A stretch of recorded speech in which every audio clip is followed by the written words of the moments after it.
from Pampanga, I saw that. I saw that potential, which others saw even before me. And then but except that I saw it was very sad, naging ghost town, kaiba ting Meko ding Amerikano. So I decided that this is something that we can really develop and prioritize. Kaya may giping, kaya biking kakatang 10-point program. Yes, ma'am. Yung SETEX ngayon, ang iniisip nila, kung kayo sana nagpatuloy, mai-improve yung mga dinadaanan ng SETEX. Ang dami yung areas yan, open for development. Yapin, itanapin siguro itanapin in growth area. If we talk about sectoral growth areas of the future, ilapin ding ICT and tourism, the geographical growth area of the future is really going to be the Subic-Clark corridor. Along the SETEX. Yun.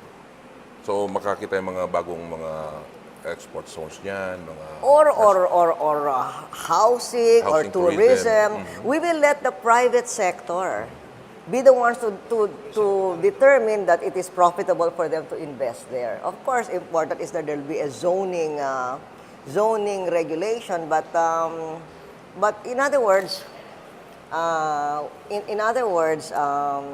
the beginning, my first CAD chairman was Keiko Licuanan. And the reason why I got him at that time, because he developed Ayala. He developed all of those things there in the Ayala areas. And I wanted him to develop that like an Ayala. But of course, another character, a Kapampangan character. So makanyan ing kakatamong buring value ning Subic-Clark corridor. Okay. Secretary, Mayor, sorry. Yeah, si Kaiko, iniwan yung staff niya.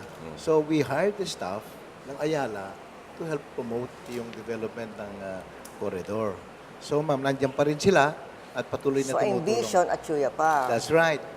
Tsaka hindi lang na nakafocus lang si ma'am dito, pinagdugtong-dugtungan niyang daan hanggang sa NLEX, hanggang C5, hanggang Commonwealth, hanggang doon sa South Luzon. Seamless. Hanggang Port of Batangas. Manibat, from Subic Port to Batangas Port, seamless ing burita mo. So tuloy-tuloy yan. Tsaka mama, magbubukas na yung Valenzuela interchange natin. Ita pinagagawan seamless. Kasi Valenzuela, kaibat, magdugdung na king C5. C5. Through Commonwealth. Through ating flyover that will cross over Commonwealth. Yes, that's right. Under construction yan eh. At saka matatapos yan bago magtapos yung term ni ma'am. Okay. Gusto kong ipasa naman ngayon sa Subic. Kasi dahil lahat sa magagandang pamamalakad ng Subic, yung Hanjin mukhang mag-expand sa ibang areas. Ano ang masasabi niyo dito, Administrator? Well, in the 3 years na nandun sila, they have already hired almost 18,000. And then I think they're looking to expand also in Cagayan de Oro in the south to build a supporting shipyard. Just last week, ma'am, they announced another 8 ships, new orders po. So The biggest ship in the world is being constructed by them. That's correct. It will be produced next year. But fully booked na ho tayo until 2013. So there were 8 new ships from Australia that they closed last week. So tatapusin na nila yung expansion nila sa Subic, which brings them to almost 25,000 workers. And then they will now consider opening also in Mindanao. And we're the fourth biggest shipyard in the world today, That's the correct. Philippines. Ma'am, problema ng Subic, naubusan na sila ng lupa. Naubusan na sila ng lupa mismo sa SBMA, di ba? Lalabas ba kayo? I mean, gagamitin yung SETEX, yung areas doon? Saan we're expanding sinabi ni ma'am kanina, yung development towards the surrounding areas. So we have new investments, in fact, 2 new resort developments. One in Subic Municipality, yung sa Kawag, and then another one in Morong, which is M. Castle. M. Castle was one of those that we talked to In during my Korea, last ma'am. official visit to Korea. That's correct. That's another $1 billion investment, Sunny. A new member of the $1 billion club. Ma'am, will you remain as the biggest salesperson ng ating pong area?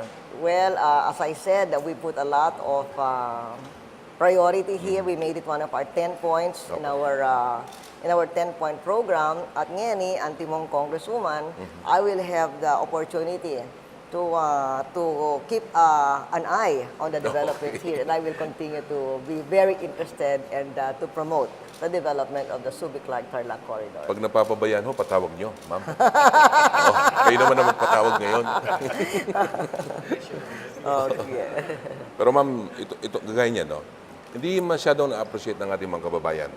Yun nung may krisis tayo, di ba? May krisis tayo, yung buong mundo may krisis. Ang daming nagkatumba-tumba dyan ng mga malalaking bansa. Pero dito sa atin, hindi nila masyadong na-appreciate kasi in place na lahat yung mga ginawa nyo yung para sa ekonomiya. Yapin.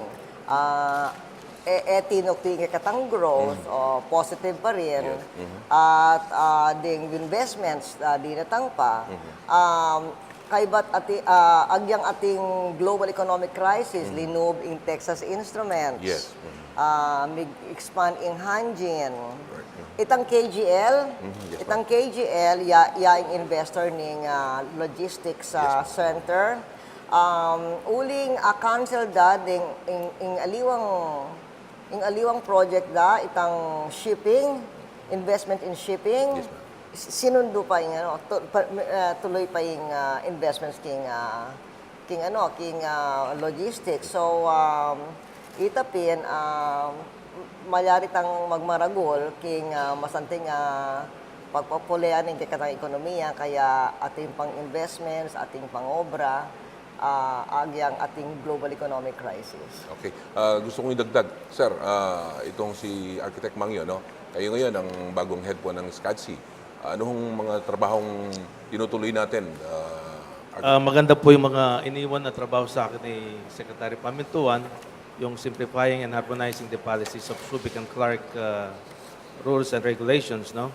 Like ang iniwan pa sa amin na hindi pa tapos is we're planning to put GPS equipments on tracking cargos and the tax-free vehicles that have been imported. Now we are also tasked with a bigger project, how to enhance and how to transfer the living quarters of the Air Force from Clark to the Basa Air Base. Sir, yung next frontier, anong gagawin natin about the next frontier sa Clark? Yapit. No, ika na mo kasi sabihan ko sana, airport yan, ali pala, uli ika yung chairman ng SCAD, baka silbi ka makipan patungkol yung kabilugang mo. In New Frontier, which is at 29,000 hectares in the Sacobia area, we have identified 10,800 that's buildable. At balo ko kay CDC, there are already investors coming in for the development of that area. And these guys came in at the time, sabi nga ni ma'am na medyo may crisis. Nabanggit ma'am, aking aviation industry last year and for the past years. Pin, sinabi mo, Pin, 6% down, Worldwide. king aviation, king kabilugang yato, kaya katamo 18% up. Yeah, in the MIA. So, in place nung ating soft infrastructures, including the hard infrastructures, yung soft infrastructures like the laws, the tax incentives, kaya free port rin